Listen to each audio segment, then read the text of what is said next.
Hey guys, and welcome to this video on making real-world equations and domain and range. So, I hope you enjoy. Alright, so our first objective is to learn to create equations that will describe some real-life relationships. And here are some strategies that I have for creating equations to model these real-world situations. First, let's identify the two quantities we have, and we want to be really specific. It may not be good enough to just say years. You might want to say years since, 2000 or something, or hours since 9 a.m. or something like that. You're going to want to give each of your quantity, the independent quantity and the dependent quantity, a variable to represent it. You can use x to represent your independent quantity and y to represent your dependent quantity, or you can of course use whichever variables you'd like. Note, do not name your variable the first letter of the quantity it represents. It's a very, very tempting thing to do, but don't do it. It can be really confusing. Third, of course, decide which quantity variable is independent and dependent. Now, you don't have to do this fourth step, but I find it really helpful, which is to create a table of values for the two quantities, just using your intuition. And I find that making that table of values really helps with creating the equation to actually describe the relationship. And once you think you've created that equation, it's a great idea to just check it against the table of values that you made to make sure it's right. So let's go ahead and try some. First example, on January 16th, you signed up for Twitter, and of course you had 0 followers. Since then, at the end of each month, you check how many followers you have, and you end each month with 18 more followers. Great. Okay, I think our dependent quantity here is going to be the number of Twitter followers you have, and let's name that variable y for now. That's kind of our output, if you will.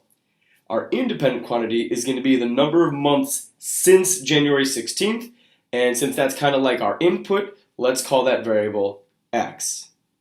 Okay, now it's time to make some ordered pairs for this relationship on that table of values on the right. So why don't you take a moment to do that, and then we'll reconvene. Now that we've got these ordered pairs, it's time to make our equation. I think our equation is going to be y equals 18x, or y equals 0 plus 18x.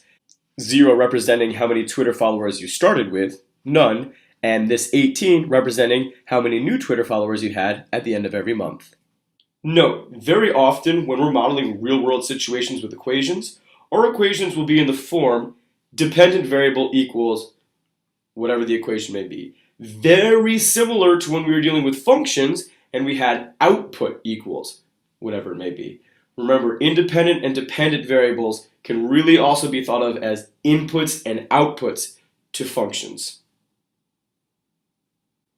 Now, the equation that we just came up with is a very powerful tool, as it tells us the relationship between the number of followers you have and how many months it's been since you signed up for Twitter on January 16th. Now, I claim that there are some input-output pairs that would work with the equation, but that don't make sense in real life. Can you think of any? Why don't you pause the video and try to think of some? For instance, the ordered pair -1, -18. That definitely works with our equation, but that would mean that 1 month before you signed up for Twitter, you had -18 followers? Or -2, -36. That ordered pair definitely works with the equation, but it obviously doesn't make sense to have a negative number of followers. To me, it seems that the only acceptable numbers of months you can have are 0, 1, 2, 3, 4, etc., etc., and the only possible numbers of Twitter followers you can have at the end of the month are multiples of 18 that aren't negative. And this brings us to a very important definition about what are acceptable input and outputs for functions. Our first definition is the domain of a function. And here's the informal definition. The domain of a function is just all the acceptable inputs that that function can take in. The formal way of saying it is the domain of a function is a set of values for the independent variable for which the function is defined.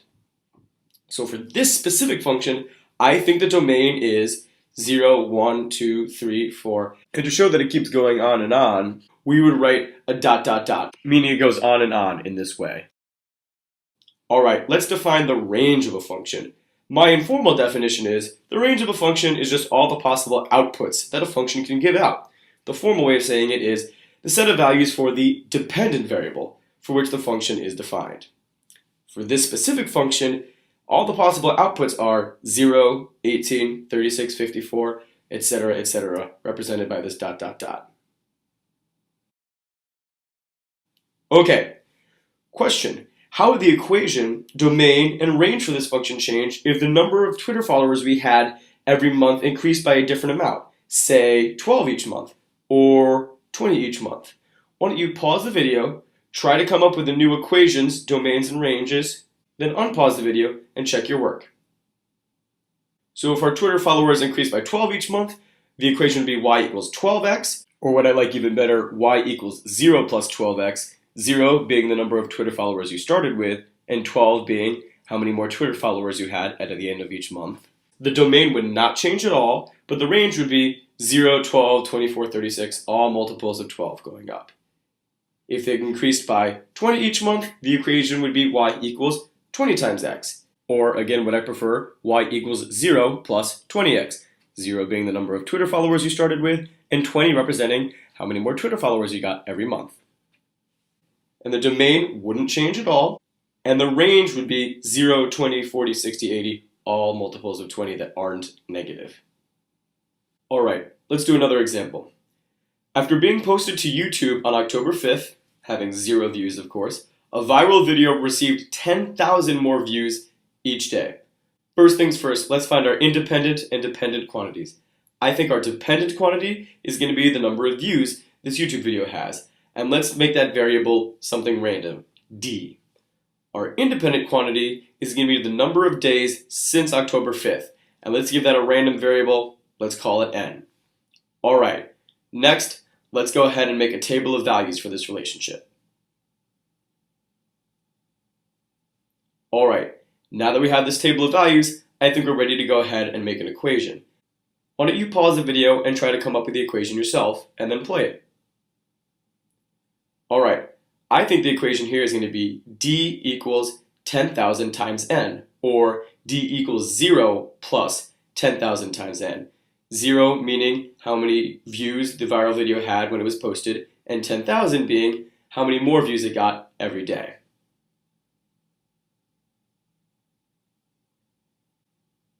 I think the domain in this case, all of the values of our independent variable, or all the values of our input, is going to be 0, 1, 2, 3, etc. The range, all the values of our dependent variable, or all the values of our output, is going to be 0, 10,000, 20,000, 30,000, etc. One thing, when you're dealing with thousands, it can be really weird when you're listing it with commas. You've got to be really careful about what commas are separating values and what commas are your kind of thousands marker for big numbers. I want to introduce another way we could have defined our variables, which would change our equation, domain, and range, but might make things a little easier for us.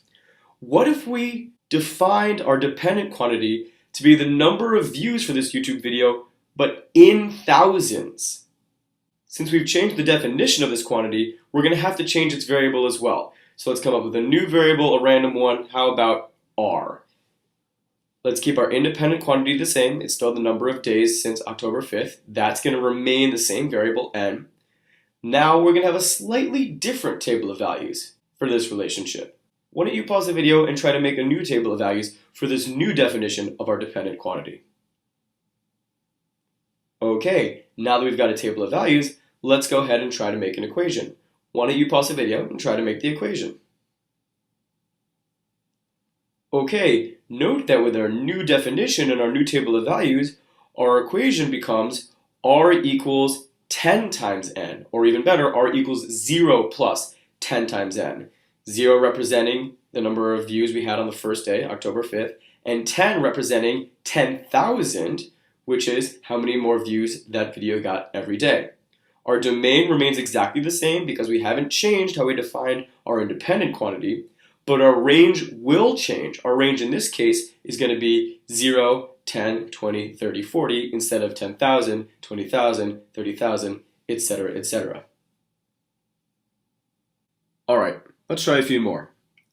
On February 7th, you purchased a new car with 0 miles on the odometer. Since then, you drive it consistently throughout each month, and you put on 2,000 more miles over the course of each month. Why don't you pause the video and you come up with the dependent and independent quantities and give them both variable names. create a table of values, and create an equation, and then we'll reconvene to talk about the domain and range. In this case, our dependent quantity is going to be how many miles are on the car, and let's give that a random variable. How about Q? And our independent quantity is going to be the number of months since February 7th, and we'll give that another random variable. Let's call it G. Here's a table of values to describe that relationship, and in this case, the equation would be Q equals 0 plus 2,000 times G. 0 being how many miles the car started with, and 2,000 being how many additional miles get put on the car every month. Note that if you were to graph this relationship, and here's a quick sketch of what I think that graph would look like, I think that graph would be continuous because throughout the entire month, you are constantly driving that car. Maybe a few miles here, maybe a few miles there, but of course, the car can't get to 2,000 miles without hitting every single mile marker before that, even down to the 10th of a mile, 100th of a mile, 1,000th of a mile. So a continuous graph would best capture this relationship, and that means our domain and range are going to be slightly different than they were before. Our domain in this case, all of our possible inputs, all of the possibilities for how many months it's been is no longer going to be 0, 1, 2, 3. It's just going to be any non-negative number. So what I like to do in this case is actually use an inequality to write that. And we're going to write G is greater than or equal to 0. This means the number of months can be any number, a fractional amount of months, a decimal amount of months, as long as it's a non-negative number. Our range in this case is not just going to be 0, 2,000, 4,000, 6,000. It's going to be any number of miles as long as it's not negative. So once again, we're going to use an inequality to show this, and we'll write Q is greater than or equal to 0, meaning you can have any non-negative mile amount. Note, not all the time, but often when we're modeling real-world situations, both the domain and the range of our functions will be all non-negative real numbers. Just because there's a lot of stuff in the real world that can't be negative, like a negative distance, sometimes negative time. Oftentimes, our domain and range are just going to be all non-negative numbers. Okay, let's try another one. On January 11th, you started your retirement savings account with $0 in it. Since then, you have exactly $350 taken out of your paycheck at the end of each month and have it deposited directly into your savings account. So why don't you pause the video again, and I'd like you to find the dependent quantity, independent quantity, give them variables, create a table, create an equation, and find the domain and range all on your own, and then play the video, and we'll see how it went.